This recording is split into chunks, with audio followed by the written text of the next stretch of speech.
حدیث پاک میں ہے کہ ہر چیز کے لیے ایک راستہ ہوتا ہے اور جنت کا راستہ علم ہے۔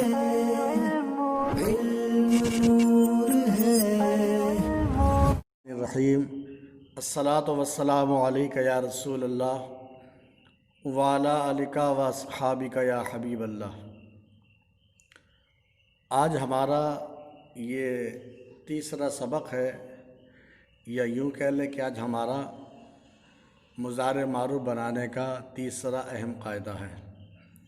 پھر دوبارہ ہم مصدر کی تعریف آپ کے سامنے رکھ دیں تاکہ آسانی رہے۔ مصدر وہ ہے جس سے دوسرے لفظ بنے۔ فارسی میں مصدر کی پہچان کیا ہے دیکھیں، فارسی میں مصدر کے آگے دن یا تن ہوتا ہے، جیسے پروردن یہاں دن آیا اور گفتن یہاں تن آیا۔ پروردن کا معنی پالنا، گفتن کا معنی کہنا۔ اور بہت ہی اہم نوٹ جو بارہا میں آپ کو سمجھاتا ہوں، ایک بار پھر دیکھ لیں۔ مضارع معروف کے حوالے سے بات چل رہی ہے، دیکھیں مضارع معروف میں صیغہ واحد غائب کے آخر میں دال ساکن اور اس سے پہلے زبر ہوتا ہے۔ باقی صیغوں میں دال کے بجائے ان صیغوں کی علامتیں ہوتی ہیں۔ مضارع معروف بنانے کے 5 بہت اہم قواعد۔ قاعدہ نمبر 3، 2 ہو چکے ہمارے قاعدے۔ پہلا قاعدہ یہ تھا کہ علامت مصدر گرانے کے بعد اگر یہ آ جائے تو اسے نکال دیں۔ دوسرا قاعدہ یہ تھا علامت مصدر گرانے کے بعد اگر خا آ جائے تو اسے زا سے بدل دیں۔ اب یہ تیسرا قاعدہ ہے، علامت مصدر گرانے کے بعد اگر شین آئے تو اسے را سے بدل دیں، جیسے برداشتن سے بردارد۔ اب دیکھیں، اب ہم یہاں پر پریکٹس کرتے ہیں اس قاعدے کی۔ دیکھیے برداشتن، اب ہم سب سے پہلے علامت مصدر گرا دیں یعنی تن۔ اب ہو گیا برداشت۔ اب اس شین کو ہم را سے بدلیں گے کیونکہ ہم نے قاعدہ پڑھا کہ شین را سے بدلے گا۔ اب یہ را سے بدل گیا، ٹھیک ہے۔ اب ہم نے قاعدہ کیا پڑھا تھا، نوٹ، کہ صیغہ واحد غائب کے آخر میں دال ساکن اس سے پہلے زبر ہوتا ہے، تو یہ برداشتن سے بن گیا بردارد، ٹھیک ہے۔ اب گردان کیسے ہوگی، بردارد، بردارند، برداری، یہ جو را پہ زبر تھا یہ یا کی وجہ سے اب زیر ہو جائے گا۔ برداری، بردارید، بردارم، برداریم، ٹھیک ہے۔ اگلا مصدر ہم لے لیتے ہیں، اگلا لیتے ہیں، دیکھیے ہم پنداشتن، ٹھیک ہے، معنی آتا ہے معلوم کرنا۔ پنداشتن، علامت مصدر گرائیں تو یہ تن گر گیا، ٹھیک ہے۔ اب شین آ گیا، اب اس شین کو ہم بدلیں گے را سے، کیونکہ قاعدہ نمبر 3 یہی ہے کہ شین را سے بدلے گا۔ اب یہ شین ہٹا کے ہم نے را لائے۔ اب ہم نے نوٹ کیا پڑھا تھا، صیغہ واحد غائب کے آخر میں دال ساکن اس سے پہلے زبر ہوتا ہے۔ اب یہ ہو گیا پنداشتن سے پندارد۔ اب گردان کریں، پندارد، ٹھیک، اور پندارند، پنداری، پندارید، پندارم، پنداریم، ٹھیک ہے۔ اب ہم اگلا لیتے ہیں۔ اگلا دیکھیے بہت مشہور ہے، داشتن، معنی آتا ہے رکھنا، ٹھیک۔ اب علامت مصدر گرائیں یعنی تن۔ اب ہو گیا داش، اب اس شین کو را سے بدلے، یہ را۔ اب نوٹ کیا پڑا تھا، صیغہ واحد غائب کے آخر میں دال ساکن، دال ساکن اور اس سے پہلے زبر ہوتا ہے، یہ ہو گیا دارد۔ اب گردان کریں گے، دارد، دارند، داری، دارید، دارم، داریم، ٹھیک ہے۔ اور لے لیتے ہم، دیکھیے کاشتن، ٹھیک ہے، کاشتن۔ اب کاشتن، علامت مصدر گرائیے، گر گیا۔ اب اس شین کو را سے بدلیں، ٹھیک ہے۔ اب نوٹ کیا پڑا تھا؟ صیغہ واحد غائب کے آخر میں دال ساکن، دال ساکن اس سے پہلے زبر ہوتا ہے، یہ ہو گیا کارد۔ اب گردان کریں گے، کارد، کارند، کاری، کارید، کارم، کاریم، ٹھیک ہے۔ اور دیکھیے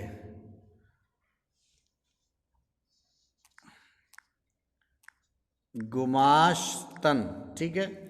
اب علامت مصدر گرائیے، ہو گیا گماش۔ اب اس شین کو را سے بدلے کیونکہ قاعدہ یہی ہے۔ اب یہ را گیا۔ اب نوٹ کیا پڑا تھا؟ صیغہ واحد غائب کے آخر میں دال ساکن اس سے پہلے زبر ہوتا ہے، ہو گیا گمارد، ٹھیک ہے۔ تو بار بار یہ بنا کے اس لیے دکھایا جاتا ہے تاکہ آپ پریکٹس کریں۔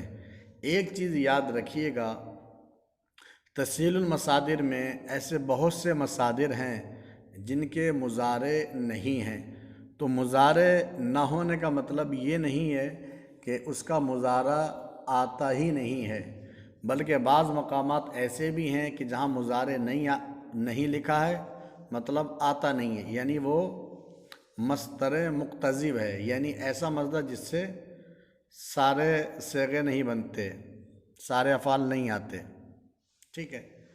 اور بعض مصادر ایسے ہیں جن کا مضارع اس میں نہیں لکھا ہے لیکن دوسری کتابوں میں اس کا مضارع ملتا ہے، ٹھیک ہے۔ پھر یہ بات آتی ہے کہ اس میں کیوں نہیں لکھا، تو اس کو یہی بتایا ہے ہمارے استاذوں نے کہ جن کا زیادہ استعمال ہے مضارع کا، انہی مضارع کو اس میں رکھا گیا ہے۔ بعض مضارع ایسے ہیں جن کا استعمال نہیں ہوتا ہے، بہت کم استعمال ہے، تو ایسے مضارع چھوڑ دیے گئے ہیں۔ جیسے کاشتن ہی لے لیں، ٹھیک ہے، یہ کاشتن، تو علامت مصدر گرایا، کاش ہو گیا، اب شین کو را سے بدلا، کارد ہو گیا، تو یہ آپ کو غالباً تسہیل المصادر میں نہیں ملے گا، یہ دوسری کتاب سے ڈھونڈ کر یہ لکھا گیا ہے، ٹھیک ہے۔ ایسے ہم اور بھی لے سکتے ہیں۔ دیکھیے اگلا ہے نگاشتن، ٹھیک ہے۔ اب علامت مصدر یعنی تن گرائیے، اب ہو گیا نگاش، اب شین کو را سے بدلیں اور آخر میں ڈال لیا، ہو گیا نگارد، ٹھیک ہے۔ امید ہے کہ آپ سمجھ گئے ہوں گے۔ اب دیکھیے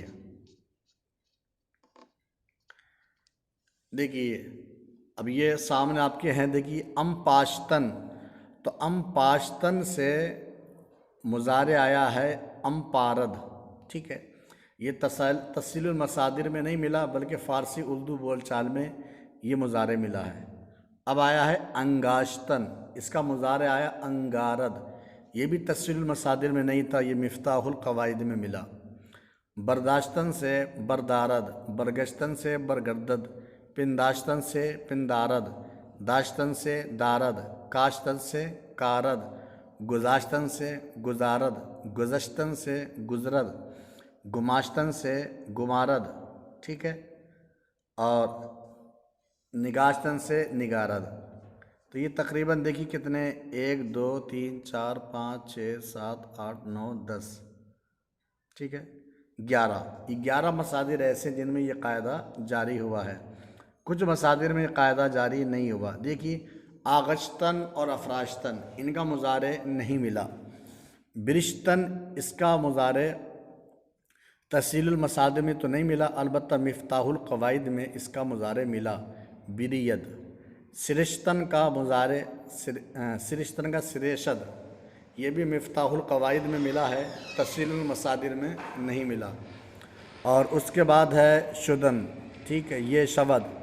رشتن، اس کا مضارع آتا ہے ریسد، تو یہ فارسی اردو بول چال میں یہ ملا ہے، البتہ مفتاح القواعد میں اس کے کالم میں مقتضب لکھ دیا گیا ہے۔ کشتن کا کشد، کشتن کا کارد، تو یہ بھی تسہیل المصادر میں نہیں تھا، فارسی اردو بول چال میں اس کو لکھا گیا ہے۔ نوشتن سے نویسد، ہشتن سے ہلد۔ تو یہ کچھ مصادر ایسے ہیں جن میں قاعدہ جاری نہیں ہوا، اور اوپر والے ایسے ہیں جن میں قاعدہ جاری ہوا۔ تو بس یہ بات یاد رکھیے گا کہ یہ جو آپ کے سامنے 5 قاعدے بیان کیے گئے، ٹھیک ہے، تو خاص کر یا والا قاعدہ اور خا والا قاعدہ اس کا استعمال بہت زیادہ ملتا ہے۔ البتہ یہ جو شین والا قاعدہ رکھا گیا ہے، اس کو یاد کرنے کے بعد بھی آپ بہت زیادہ انشاءاللہ اس سے مضارع بنانے میں بھی کامیاب ہو جائیں گے، ٹھیک ہے۔ تو یہ تیسرا ہمارا قاعدہ ہے، دوبارہ دیکھ لیں۔ علامت مصدر گرانے کے بعد اگر شین آئے تو اسے را سے بدل دیں، جیسے برداشتن سے بردارد۔ آج یہ ہمارے 3 قاعدے ہو گئے، باقی 2 قاعدے ہیں، انشاءاللہ آگے چل کے اس کی بھی ہم ویڈیو بنائیں گے۔ صلو علی الحبیب صلی اللہ تعالی علی محمد۔ حدیث پاک میں ہے کہ ہر چیز کے لیے ایک راستہ ہوتا ہے اور جنت کا راستہ علم ہے۔